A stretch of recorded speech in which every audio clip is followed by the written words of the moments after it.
જય Shri Krishna. Good morning. કેમ છો બધા? તો કેવી રહી પહેલી નવરાત્રી? અમે કાલે ગયા હતા પણ ધાર્યા કરતા હવે કંઈક ઊંધું થયું, કારણ કે શૌર્ય હવે મોટો થાય છે. બરાબર, શૌર્યને એટલી મજા આવી. મંડોળા, આકોલવાડી બધે મંડોળા વધારે અમે લગભગ 3 થી 4 ગરબા અમે એટેન્ડ કર્યા.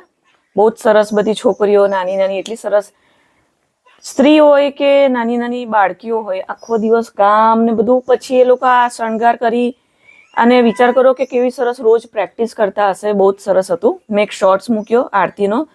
આરતી ટાઈમે અમે પહોંચ્યા. બરાબર. અને પછી આંકોલવાડીના 2-3 તો શૌર્ય રડતો તો ઘરે નતું આવું બસ હજી. એટલે અત્યારે સ્કૂલે નતું જવું. ગરબા છે, ગરબા જોવા જેવા છે. તો બહુ જ મજા આવી. હવે શૌર્યભાઈને લીધે 11 વાગે આવ્યા. મને શોખ નથી હવે, પહેલા હતો. અને એક નવી વસ્તુ એડ થઈ છે અમારા ફાર્મમાં. આજે માતાજીની લાપસી કરવાની છે, શ્રીફળ વધેરાનું છે, એટલે પહેલા નાહવા જવું પડશે. એના માટે સાવજને કીધું કે આવે, કારણ કે હું અહીંયા એકલીઓ નાહવા જઉં તો મારી બંને પેલી છોકરીઓ એકલી રહી જાય. એટલે એકાદ અહીંયા કોઈ હોય. જો મસ્ત વસ્તુ બતાવું. હું ને શૌર્ય સવારના પોરમાં જ ઉઠીને અહીંયા આવી ગયા. કાલે જીતુભાઈ કામ પૂરું કરી ગયા. આ અધૂર મેં કીધું જ તું કે અહીંયા શું લાગવાનું છે. તો જો અમારા ગાર્ડનના 2 સ્વિંગ એટલે હિંચકા લાગી ગયા. જો થોડુંક વેલ્ડિંગનું કામ બાકી છે, થોડા નીચા લેવાના છે. પણ શૌર્ય અને હું સવારના પોરમાં ઉઠીને અહીંયા આવી ગયા. એટલે હું સાવજને કહેતી હતી કે હું જે બોલીને જે શોર્ટ્સ કરતી હોઉં છું, મેં તો અહીંયા બેઠા બેઠા મજા આવશે. તો આજે મંગળવાર છે અને આજે મારે માતાજીની લાપસી, માતાજીને નવો હાર ચડાવવાનો છે. કાલે એ બધું નહોતું ટાઈમ, કારણ કે કાલે મહેમાન હતા એટલે રસોડું પેક હોય. એમાં વળી જ્યોત્સનાબેન ને કરશનભાઈ એ બધું કામ કરતા, હું વચ્ચે ક્યાં વળી એ લોકોને ડિસ્ટર્બ કરું.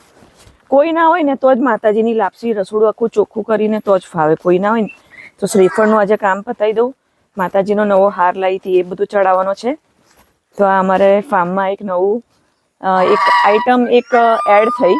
શું છે? હે, ખાઈ તો લીધું છે, કોઈ ઊભાઈ નથી કરતા. હે,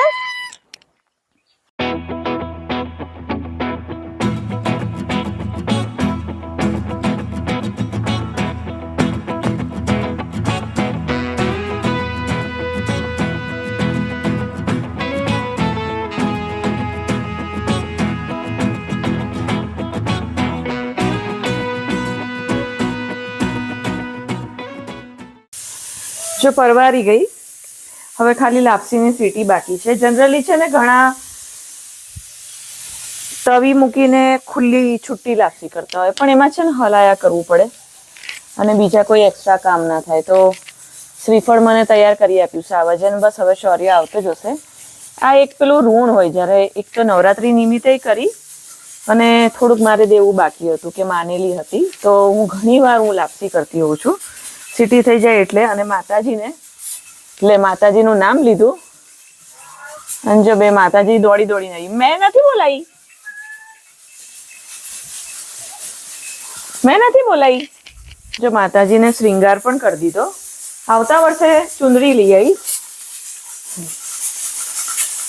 કંકુ ચોખા કરીને એમને એકદમ બધી આ જગ્યા ચોખ્ખી કરી દીધી, મંદિર.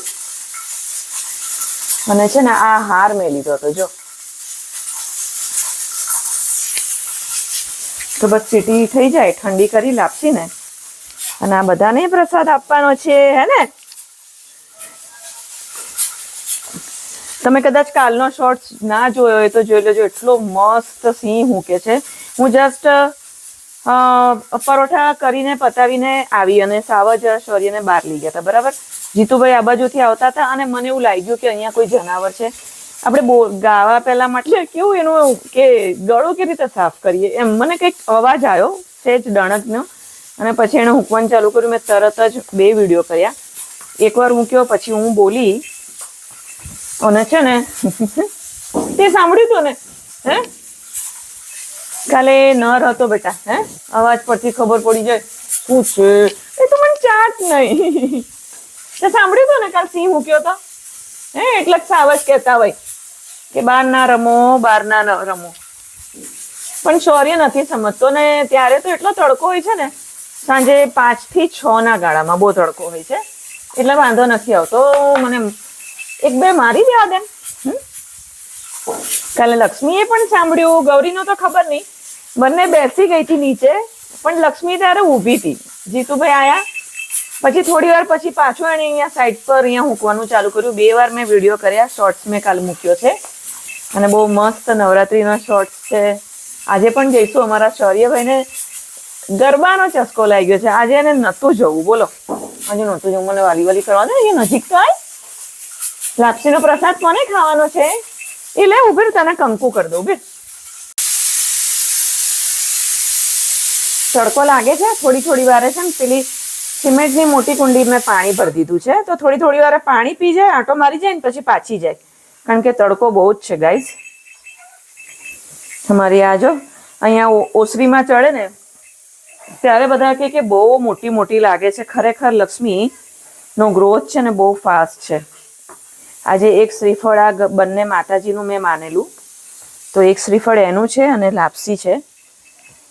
ઓય ત્યાં કાંઈ નથી, બધા વાસણ ચોખ્ખા છે, કાંઈ નથી બેટા, એઠું હોય જ નહીં. શું ચાટી નાઈ? જાઓ હવે કશે છે ને બેસો છાંયડામાં. ચાલ ને અંદર.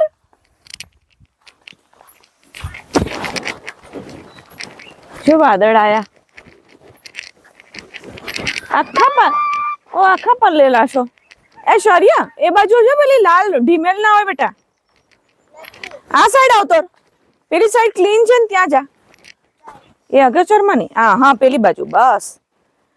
હા આ બાજુ બેસ, પાઇપનો છેડો છે ત્યાં બેસ, ત્યાં બેસાય ને. અને પછી થોડી વાર રહીને અંદર આય બેટા, જમવું નથી બેટા. બેસી જા. પાઇપમાં ના જાય એમ પાઇપમાં ના જાય દીકરા.